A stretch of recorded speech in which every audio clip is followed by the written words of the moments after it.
Beginners to stage, beginners to stage. How many times have I said not to touch the cross? Hello everybody and welcome to this week's Backstage at Cry Havoc. I am your host, Laurie Ann Davis, she, her, and today we're going to be talking about pirates. I briefly considered doing like a traditional pirate accent and I'm really glad I chose not to. Joining me today are Octavia Bray, Tom Crowley and David K. Barnes. Please can you all introduce yourselves and tell me how you're involved with Cry Havoc and give us your pronouns as well. And let's go alphabetically, why not? David, please could you go first? Hello, I'm David K. Barnes, he, him, I'm the creator of Cry Havoc. Lovely. And Octavia? Hi, my name is Octavia. My pronouns are she, her, and I was a writer on 2 episodes of Cry Havoc. Lovely. And last but not least, Tom. Hello. Me, Tom. Me, he, him. Me, writer. Cry Havoc. Yes. Excellent. So efficient. I love it. And speaking of efficiency, David. You've had to do some recaps before, but please, can you recap for us the 4 episodes that we are talking about? Those are episodes 9, 10, 11, and 12. Kidnap, The Pirate King, Workshop, and Hostage to Fortune. I can. These are the 4 episodes which are all about how Rome has to deal with Sextus Pompey and his army of pirates who have managed to kidnap Octavia and Antyllus and then Lepidus. This causes a crisis in Rome High Command of Mark and Gaius wondering what to do about it. Fulvia manages to get Cleopatra involved. Cleopatra, it turns out, eventually is actually partly behind this whole scheme in the first place, managed to hire Sextus Pompey to do the kidnapping to cause a crisis to try and help the negotiations along.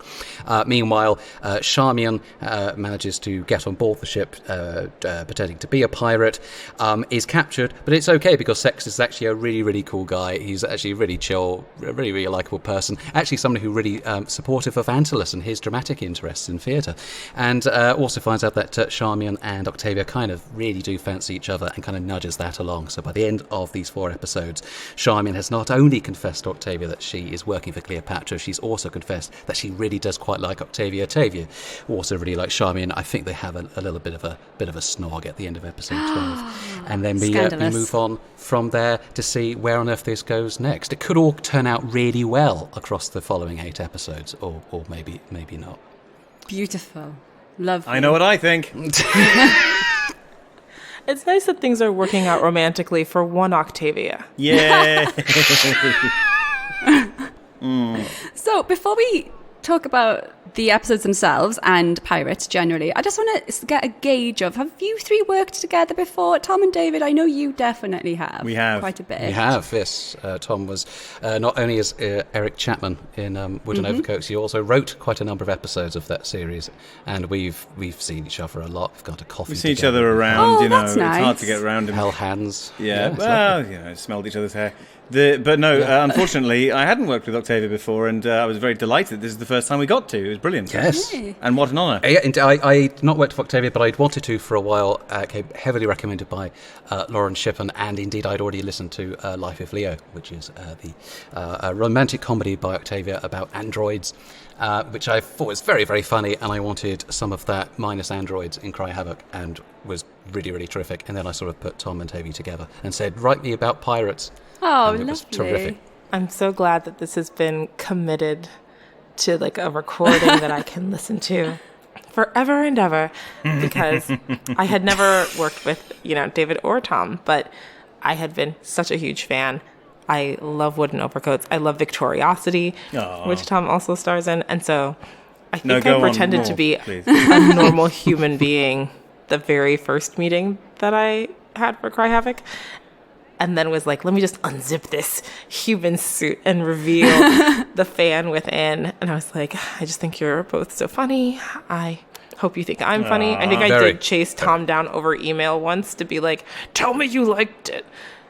The episodes that I wrote. And he was like, yeah, it was good. Oh yeah, you did. Yeah, no, it was really great. The draft was fantastic, and I remember you saying this. I wondered why on earth you wanted my opinion. Yeah, because I treasure it highly. We had a head writer who was, well, bless you. Imagine Octavia's disappointment when she actually met us after all Never. that. Yeah.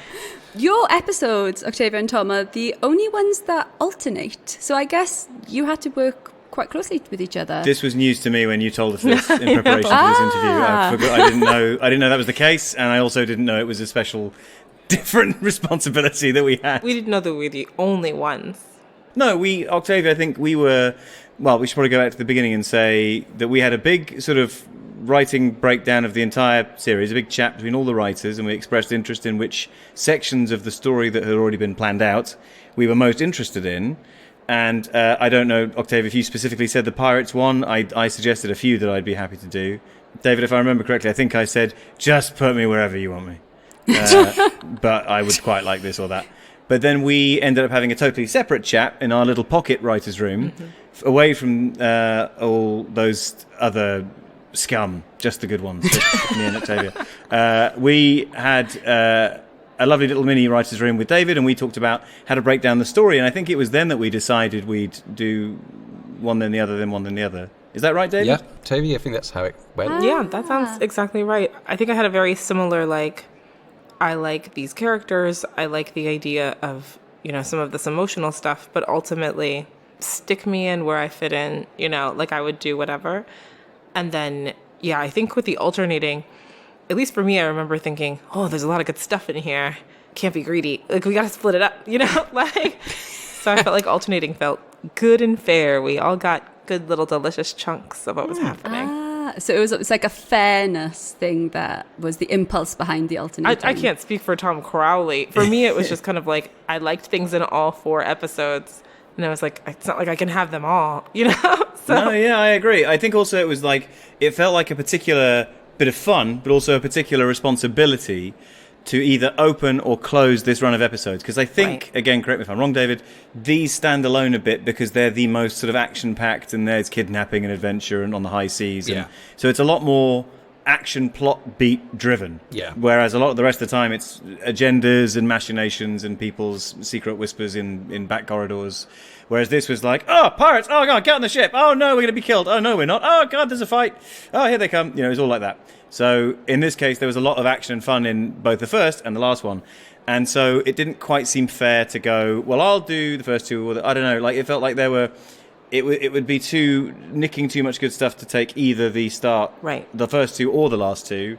And also it felt like you couldn't do, well, I'll do the first and last. Right. You do the middle ones. Exactly. So I think this seemed like the most, fairness comes into it. But also I think it made sense. We liked bits out of both halves, really. Make it more collaborative for those 4 standalone. Yeah. I would say this is one of the few sections of the series where we examine a crisis, not quite in real time, but we kind of slow things down for a bit. Because I think these 4 episodes, take place over the best part of 24 hours or something, maximum 2 days.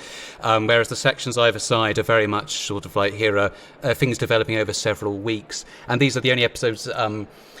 I suppose aside from the very beginning, very end, where things directly lead into each other. And I quite like the kind of passing the baton thing where, Tavia ends on a cliffhanger that goes into Tom, who develops it, ends on a cliffhanger, Tavia has to deal with that. And that was really fun.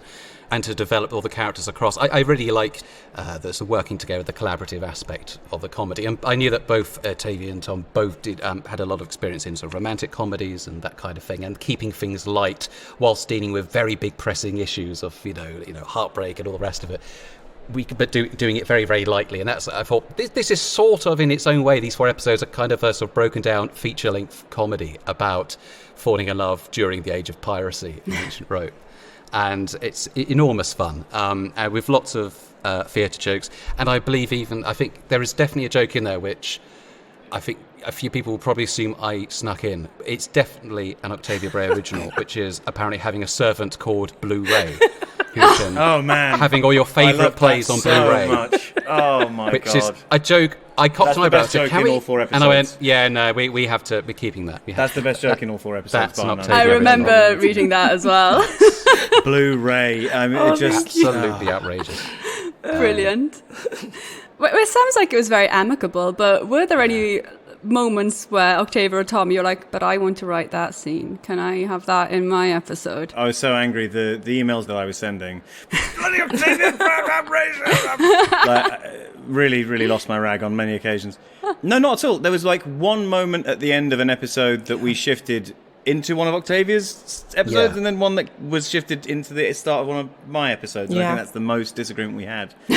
Again, Octavia, I'd like to hear your perspective on this, but I think that certainly in my working relationship with David, no, I think and generally, my philosophy is writing is no ball ache.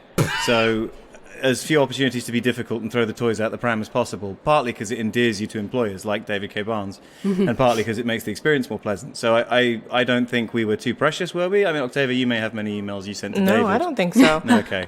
I was like, how could he?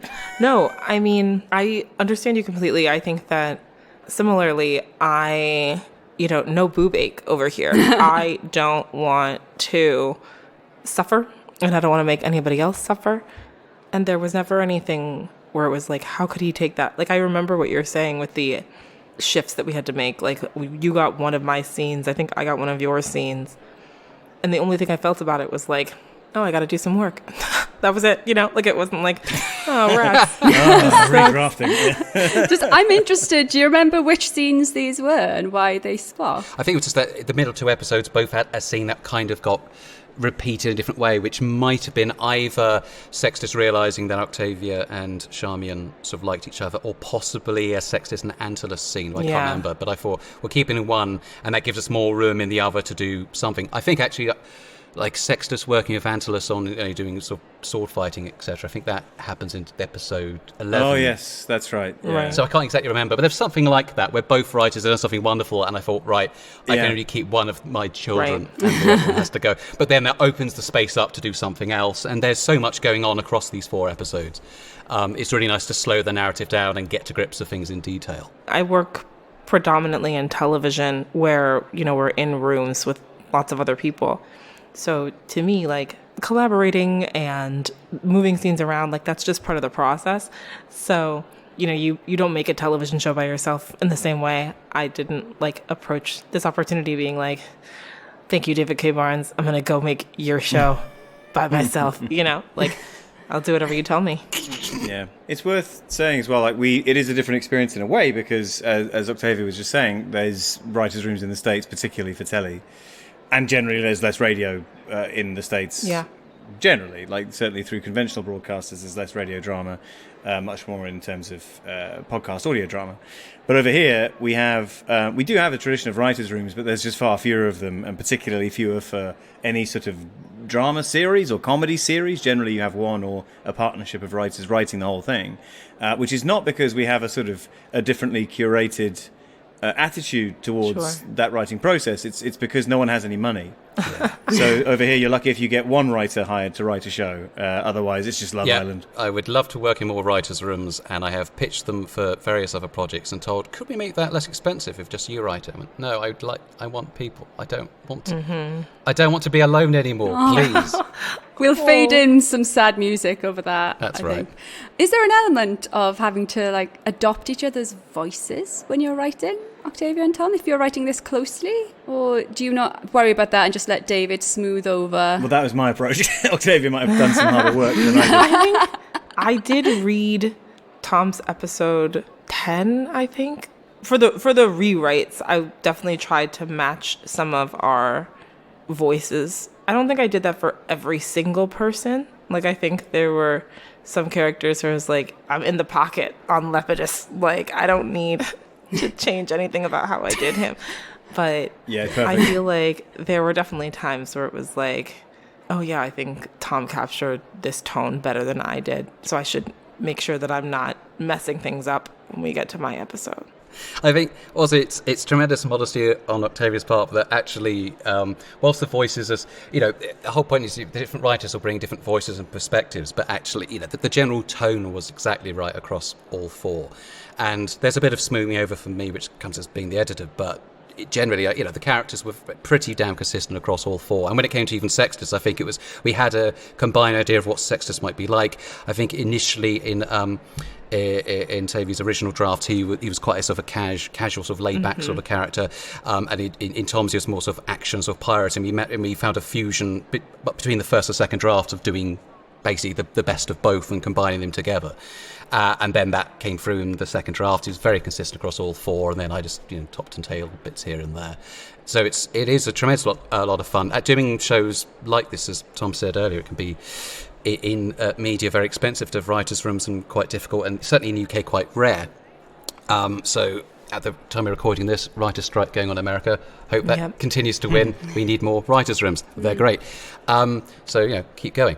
But it's something that's been wonderful, which I did on Wooden Overcoats before, and on this series of Rusty Quills, began to get lots of writers in, because I could try and do 20 episodes by myself. I wouldn't have any fun at all doing that. I like to get other perspectives. I like other people playing with the ideas, coming up with stuff, and it should be a playground, and I really enjoy doing that. And it's just a lot of fun to be working with people like Tom and Tavy on this. That's lovely. So, he's come up a fair amount already. Sextus Pompey. Yeah. Pompey or Pompey? Pompey. Sextus Pompey. So he was a real person. And as I have said to you in text already, I did some extensive research, about 15 minutes worth. And it's not generally considered that he was a pirate. Or like some people say maybe he was. Do you have thoughts and feelings on this? And why did we make him a pirate? Sextus Pompey at this time was operating out of a base in Sicily and is frustrating the Roman Republic on the shipping lanes, and is, just from some perspectives, is committing numerous acts of piracy. And it might not mean that if you're committing acts of piracy that makes you a pirate, but equally it might do. Pirates are a big problem in ancient Rome at this time. There are Roman pirates. Actually, Sextus's dad, Pompey the Great, one of his big things politically was he was sent to deal with pirates. He waged a war against the pirates. And apparently, whereas in our series, it's like almost like a ship, Sextus and his band of people on one ship. Some sources say that there were at least over 1,000 ships in the pirate fleet occupying something like 400 cities, or sacking 400 cities. And so the army that's been raised to deal with the pirates is closer to many thousands and thousands of soldiers to deal with them. They're a huge problem. Sextus himself, as comes up in the episodes, he is the son of Pompey the Great. Pompey the Great was a very big general in ancient Rome. He did for a brief time work alongside Julius Caesar, who of course is murdered at the very beginning of our series, in what is actually the first triumvirate. The triumvirate of our series is the second triumvirate. There is a first triumvirate. I don't mention it in the series because it's confusing and we don't need to know. And it's very inconvenient. The first triumvirate is more unofficial, and it's Julius Caesar, Sextus Pompey, and a very rich man called Crassus. Pompey and Caesar end up having a big falling out, especially when Caesar kind of wants to run Rome by himself. His army clashes with Pompey's army, and Pompey eventually has to escape and ends up in Egypt, where he goes and visits the current pharaoh Ptolemy the 13th, who is currently having a war with Cleopatra, our Cleopatra. Pompey seeks help. Ptolemy 13th kills Pompey. Julius Caesar is very angry and then allies with Cleopatra against Ptolemy.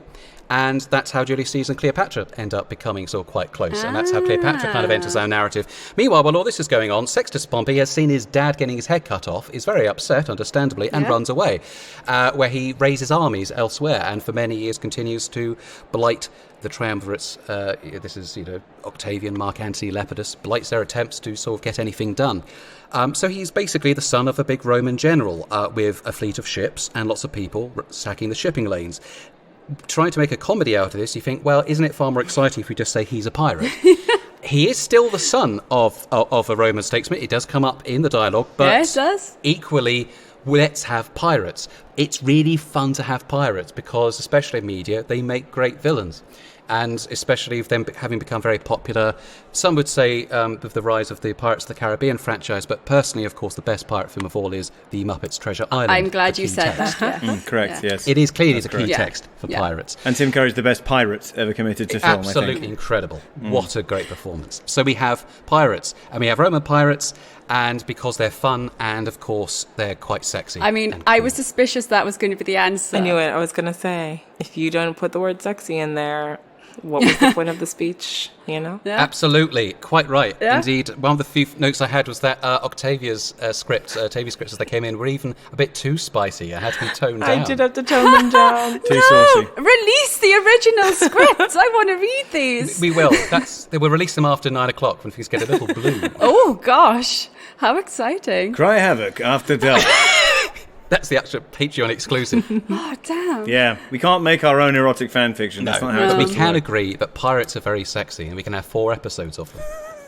It's funny thinking about pirates, isn't it? Because they are sexy and exciting, and even though obviously they had terrible teeth and they stank all the time, but like, you know, that aside, taking away that modern perspective, it's interesting because being asked to ponder the question, are pirates sexy? Do we think they're sexy and fun and exciting and admirable?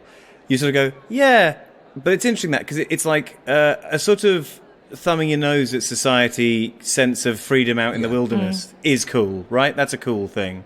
And I sort of think I think that, even though, you know, I'm a dyed-in-the-wool socialist, and that's fundamentally a sort of libertarian perspective.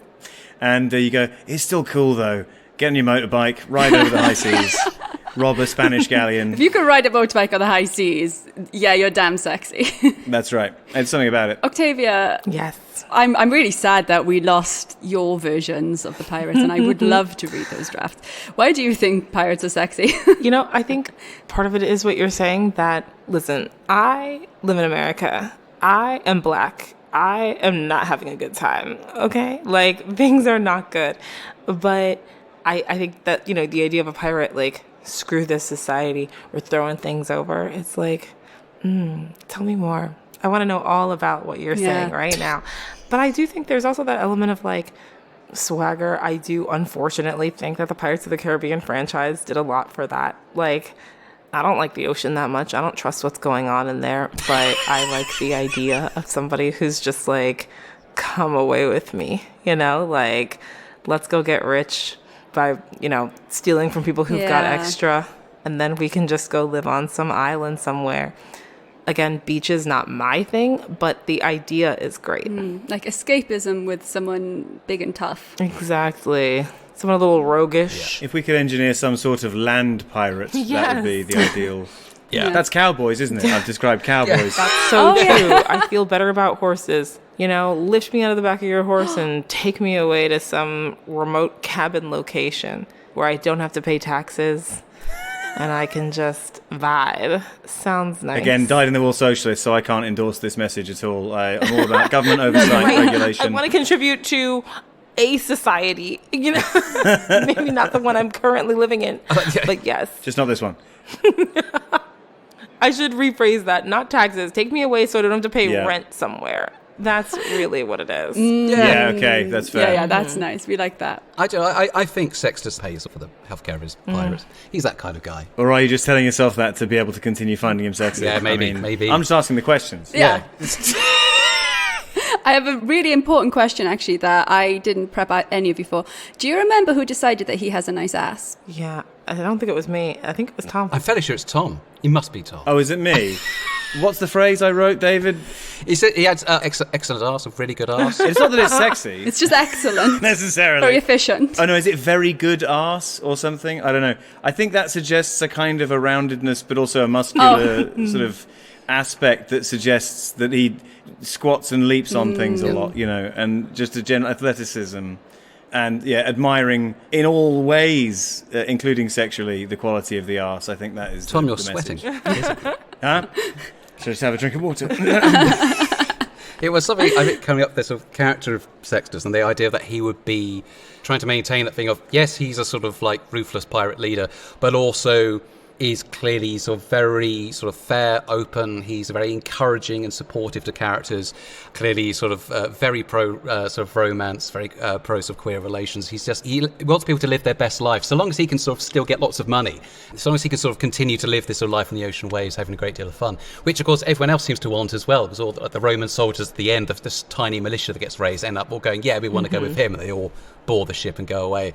It was really fun playing with that character, and then you contrast that with all the politicians back in the middle of Rome. They go, yeah, of course you'd want to go away, these pirates, and have a cool adventure. And Angelus is having a great time. Yeah, this is the happiest he's ever been. Octavia and Charmian having a great time. I feel like I also wrote, like, my approach to Sextus was also like, he wants the tea. He loves it. Yeah, gossip. Yeah, he's a big fan. Like, oh my gosh, you are not going to believe who just crawled onto my ship in search of you, girl. Like, Yeah. That's sort of like he's also just, oh my god, what a great twist. Tell me more about it. Like, you're not leaving my ship, you're a prisoner, but hey, you can do whatever you want. We've got a barbecue going. Just kick up, have fun. Right. It fits in, I think, with the historical Sextus, the idea that we're playing up this part of him where, again, even if you don't think of him as a pirate historically, he was screwing around with people, like he was ruining the triumvirate's attempt to rule, and so by doing pirate things. So it's not a life of piracy based on desperation or a genuine desire for that life of freedom on the high seas. It's just about ruining everyone's good time back on land. And so that kind of love of gossip, especially gossip that undermines various types of gentry on the land, I think that also plays into it really well. And then we've got all the romantic comedy going on in the background of this. This is Octavia and Charmian. Sort of finally coming together after a sort of clearly liking each other over several episodes, but not really sure how to deal with it. And they just sort of come together. And I think one thing I liked in this is that one thing that kept changing as the series developed was exactly at what point Octavia and Charmian learn the truth about each other. And I thought it's unsustainable to keep this going for too long. And I thought actually what's really good here is that Charmian and Octavia have nobody they can really discuss this with. Octavia could discuss it with Quintus, but Charmian doesn't. Having a character like Sextus walk in who's not part of the rest of the Roman world gives you an excellent opportunity for someone to sit down and just have a talk about things that they can't talk about anywhere else. Because he's a very receptive listener and gives great advice, which is go for it, which is lovely. And so that's something that's really fun. We can really advance that plot line and have this sort of romantic stuff, the romantic yearning, whilst Octavia's also really dealing with her play, which is one of the most important things to get great notes from. Oh my god, there was pirate stuff, I'm going to write some better dialogue. But she also sees Charmian, and suddenly that becomes a bigger thing, and it's just lovely. And that's all. Real life Octavia, you did a little dance when we mentioned Octavia and Charmian. Yeah. Do I take it that you have feelings with a capital F about that? I love a slow burn. I love a romance. I love yearning. Both people in this relationship are women, but what I say often, like people in my life know, is that I love a man in pain. And I'm talking specifically about emotional pain. I'm talking about Mr. Darcy getting rejected. I'm talking about that scene in North and South where she's like, you want to possess me? And he's like, I don't want to possess you. I want to marry you because I love you. And she's like, I don't like you and I never have. Oh, music to my ears. I love that sort of thing. See, I told you the scripts were getting very saucy. And so then, with these two, even though, again, like it's the women who are feeling all this yearning, same deal. Like there's so much uncertainty. Do they care about me? Does she not care about me? I eat that sort of thing up. And so it was really great to also sort of be there for like the resolve of that. Like we got to see each of them separately kind of stewing in their feelings and talking to Sextus about them, but then they also get a chance to sort of unite and talk about their feelings, and that's nice. I like that. Yeah. I think actually one thing that would make TV very, very jealous is that it's Tom who writes the scene where they first kiss. Yeah. Yes. Furious. I think you got me to extend that scene a bit, in fact, if I remember correctly. I just had them like leap at each other. It's like the end. Okay. No, it was a lot more unspoken and a lot more, I guess, a bit more romantic comedy almost, because it was not being able to say what you want to say and missing each other's point, and then almost non-verbally, which doesn't work on radio, fun fact. But anyway, it was something like that. But there was some change, and I don't know if you can remember, David. Yeah, it was because at this point, Charmian originally wasn't confessing to the fact that she was working for Cleopatra at this point. Oh, that's right. Originally, it was going to happen later on during some other events, but I thought, no, actually, I want it to happen now, because what will happen, and without going into too many details, the episodes to follow, but I thought it's much more interesting if Octavia, going forth, is having a sort of romantic relationship with somebody who she knows she really shouldn't be, because Charmian is Cleopatra's spy, and she knows that she works for Cleopatra, she knows that she's a spy, and Octavia's going for it anyway. And I thought, that's more exciting. Oh, yeah. Let's go with that. It is, and it's great story currency as well to go, I'm going to trust you with this thing because, frankly, I'm in love with you. And the other person goes, oh, okay, well, fun, sounds good. And then that moves on. It's showing trust and a kind of belief in somebody to share that with them, even though it's like, oh, you could get me assassinated now very easily, executed in the public square. And then the person showing trust in return by going, that's fine, I'm going to take that information and sit on it. And it's a kind of mutual sharing of of that feeling. And it's a lot easier to write that than just hi, I fancy you. Oh, yeah, you too. Okay, snog at the end. Like it's a lot more to work with. Yeah. Because also then there's less of that story bloat thing where you have to sort of stretch something out. So as a writer, part of your job in that situation is to go, this alludes to a thing that's not here yet, but just stay listening because it's going to be great. Which is, it's less compelling to write than and actually drop the hammer on this plot point. That's a lot more fun. Yeah, there's sort of the forbidden love aspect of it is also quite funny. I suppose it's also more engaging and... I mean, Tom did a fantastic... I think Ashima has this sort of speech where she kind of gabbles a lot of how she's feeling at that moment, and which Tom wrote. Well, I quickly said, I know you finished that script, but actually, could you give me another, half a page or page of dialogue? And I said, no, go away. I did like a Raymond Chandler, and I said, you got to send me a truckload of Jack Daniels to write this. I think the three of us should let's just write more romantic comedies. Come on. I would love that. This was so nice. Yeah. More romantic comedies with pirates. I think I'm going to wrap us there. That's a lovely thing to wrap on, more romantic comedies with pirates. Any final thoughts, any closing thoughts from anyone? It's always fantastic writing with David because I think I understand we have shared sets of priorities in terms of what makes a good storytelling and good writing, and I think that's always helpful. But it was just delightful to have Octavia, who's a complete stranger to me, appear on I knew her by reputation, but not to work with personally. To have someone who clearly shared those exact same principles and could go punch for punch with David on writing any day, was an absolute blessing, and I'm just really, really glad to have been working on the show, but also to have been put in this triumvirate with David and Octavia. Less doomed than the real one, hopefully. Oh, nice. Yes. Octavia, how do you feel about the collaboration? Yeah, I had an amazing time. And, I was so pleased. I remember when I saw David's email and I had missed an initial email from somebody else because it was one letter off or something like that. So it didn't get to me. So when David sent the email asking if I wanted to be a part of the show, I think I was with a friend and she was like, are you good? Because I was I had a medical event. I was so excited.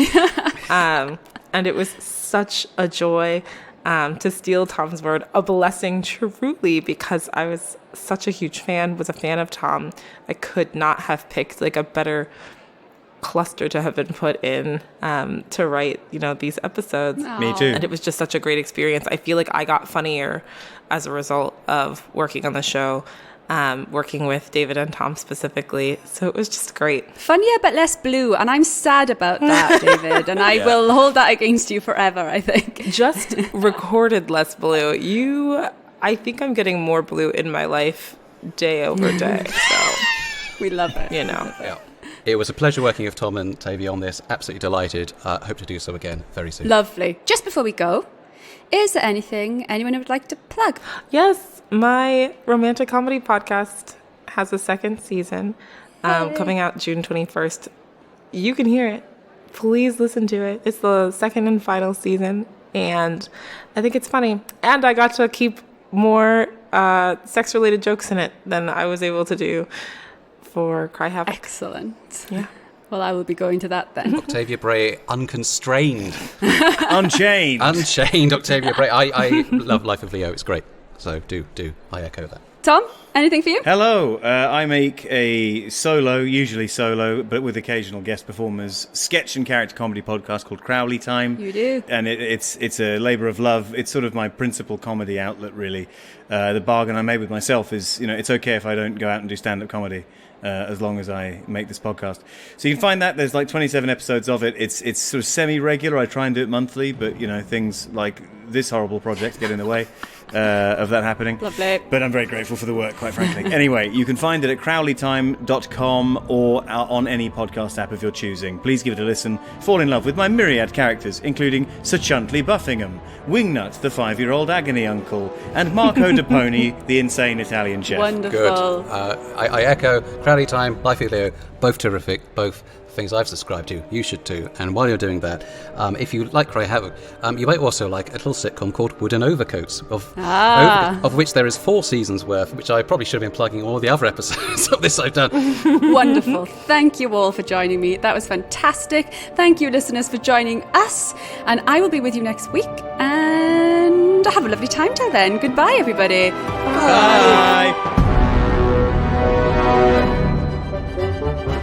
Backstage at Cry Havoc is a podcast distributed by Rusty Quill and licensed under a Creative Commons Attribution, Non-Commercial, Share-alike 4.0 international license. It is directed by Amani Zardo, produced by Laurie Ann Davis, with executive producers Alexander J. Newell and April Sumner. This episode was edited by Laurie Ann Davis and Catherine Vernella. Thanks for listening.